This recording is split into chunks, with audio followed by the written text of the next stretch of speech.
નમસ્કાર દર્શક મિત્રો, મિસ્ટર ગુજરાત ન્યૂઝમાં આપનું સ્વાગત છે। અબડાસા તાલુકાના નલિયા સામૂહિક આરોગ્ય કેન્દ્રમાં અપૂરતી સુવિધાઓને તાત્કાલિક અસરથી પૂરી કરવા માટે બહુજન આર્મી દ્વારા નલિયામાં ધરણા યોજી તંત્રને ખૂટતી કડીઓ પૂરી કરવા માટે 1 મહિનાનું અલ્ટિમેટમ અપાયું।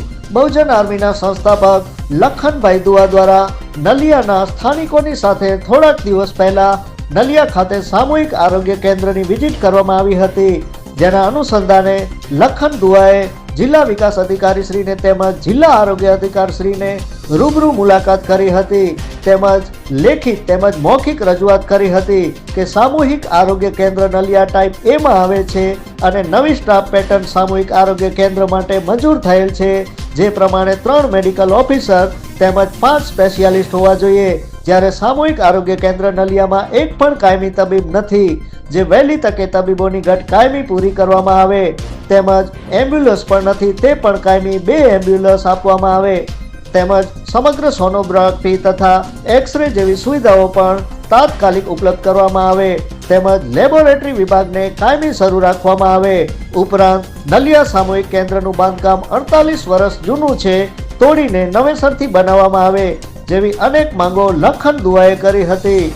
જો માંગો તાત્કાલિક પૂરી કરવામાં નહીં આવે તો અબડાસા તાલુકાની જનતા સાથે રહી માંગો પૂરી કરાવવા માટે મોટા આંદોલન કરવામાં આવશે તેવી ચીમકી પણ અપાઈ હતી, જે સંદર્ભે આજે તારીખ 7/1/2025ના રોજ બહુજન આર્મીના સંસ્થાપક લખન દુઆ સાથે મયુરભાઈ બારોડિયા તેમજ નલિયા સામૂહિક આરોગ્ય કેન્દ્રમાં વિવિધ સમાજના આગેવાનો અને સૈયદ તકીરશા બાવા, અજીતસિંહ જાડેજા, સૈયદ યુસુફ શાહ, મહમદ ગજણ, મનજીભાઈ મહેશ્વરી, શીખ સમાજના આગેવાન ગુરમીતસિંહ, ભૂપેન્દ્રસિંહ, ભરતભાઈ જેપાર, જકરિયાભાઈ લોહાર, રણજીતસિંહ જાડેજા, કાનજી મહેશ્વરી, હરસિભાઈ ચંદે, ચેતનસિંહ જાડેજા, પ્રદ્યુમનસિંહ જાડેજા, મનજીભાઈ ફુફળ, નલિયા કોલી સમાજના આગેવાન સુમારભાઈ કોલી, ભાવેશ કોલી, દેવજીભાઈ બુરિયા તેમજ મોટી સંખ્યામાં ભાઈઓ તેમજ બહેનો ઘરના કાર્યક્રમમાં જોડાયા હતા।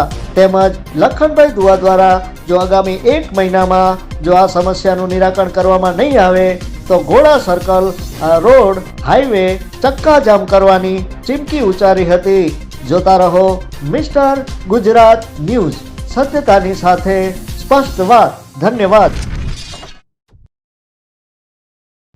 સંગઠનનો સંસ્થાપક છું લખન દુઆ, અને છેલ્લા શિક્ષણ, આરોગ્ય, રોજગારી, દારૂબંધી જેવા જે સામાન્ય માણસની સમસ્યાઓ છે, જે કોઈ નેતાઓ ઉપાડતા નથી, એ સમસ્યાઓ માટે 6-7 વર્ષથી કચ્છમાં લડી રહ્યા છે। ચોક્કસ હું છેલ્લા કહું છું 6-7 વર્ષથી આ તમામ મુદ્દા ઉપર લડત લડી રહ્યો છું।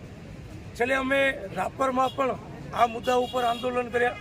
દર મહિને એક વખત રાપર જવાનું પણ મારું થતું હોય છે, તો મને લાગ્યું અહીંયાથી મને ઘણા બધા ફોન આવતા, અહીંયા કને હોસ્પિટલમાં સગવડ નથી, માટે ભુજ જીકેમાં એ લોકો આવતા, ત્યાં મને મળતા કે લખનભાઈ એકવાર નલિયા આવો, તમે ત્યાં કને જુઓ, તમને લાગે કે ખરેખર સગવડ નથી તો તમે આંદોલન કરજો। અહીંયા આવ્યો ત્યારે આ પત્રકાર મિત્રો, સામાજિક આગેવાનો, તમામ લોકો મને મળ્યા। અહીંયા હોસ્પિટલમાં હું આવ્યો અને હાલત જોઈ તો એકદમ ખરાબ છે। જે સરકારી મહેકમ છે એ પ્રમાણે 8 ડૉક્ટરો અહીંયા કને હોવા જોઈએ, 8માંથી 1 પણ ડૉક્ટર આ હોસ્પિટલમાં નથી, અને બહુ ભયંકર પરિસ્થિતિ ખરાબ છે। આવી તો રાપરમાં પણ હોસ્પિટલની હાલત ખરાબ નથી, એટલી હાલત ખરાબ આ નલિયા સામૂહિક આરોગ્ય કેન્દ્રની છે। માટે અહીંયા બીજી વખત આવ્યો ત્યારે સમાજના અલગ અલગ આગેવાનોને મળ્યો, દરેક સમાજના લોકોએ મને સાથ આપવાનો વાયદો કર્યો કે નહીં લખનભાઈ અમે હાજર રહીશું, અને આ મુદ્દા ઉપર તમે લડત લડતા હો, સાથે સાથે શિક્ષણના મુદ્દા ઉપર પણ આગળ જતાં આપણે આ લડત લડવાની છે।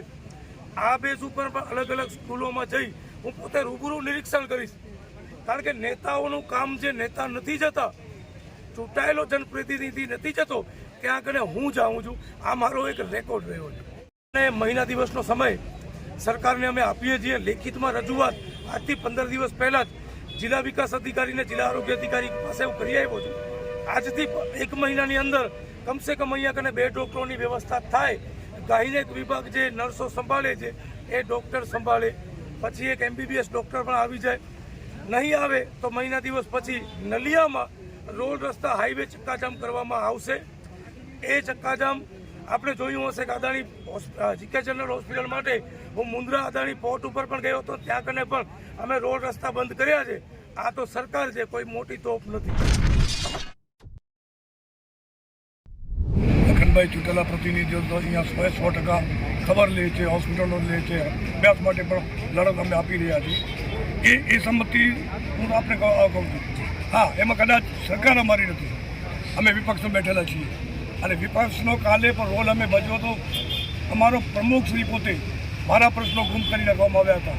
કારણ કે જે એ પ્રશ્નો એવા સળગતા પ્રશ્નો હતા કે જે એ લોકોને ક્ષમતા હતા, ભારતીય જનતા પાર્ટીને ક્ષમતા હતા. એ બાબતે ખરેખર જ્યારે મારો ખુલાસો માંગવામાં આવ્યો ત્યારે મેં ખુલાસો પણ આપી દીધો છે. પણ સત્તા પક્ષની રીતે જે પણ તમે કહી રહ્યા કોઈ સાચી બધા રાજકીય માણસો એવા નથી. આજે લખનભાઈને કોંગ્રેસમાં હું છું, પણ લખનભાઈ એક સારી મહિમ ઉપાડી છે. લખનભાઈએ એક પ્રજા માટે ભલે પ્રતિનિધિત્વ નથી કર્યું પણ અવાજ ઉપાડી છે. તો સાચી અવાજની સાથે લખનભાઈને હું ટેકો લઈ રહ્યો છું.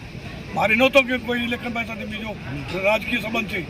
ખાલી આજનો જે પ્રોગ્રામ છે, લોકોની જે વાંચાઓ છે, લોકોમાં જે પીડાઓ છે, એ પીડાઓને વાંચા આપવા માટે લખનભાઈ જ્યારે આવ્યા છે તો દુઆ સાહેબને અમે ટેકો પણ જાહેર કર્યું અને એના લડતની અંદર અમે સાથે પણ રહીશું.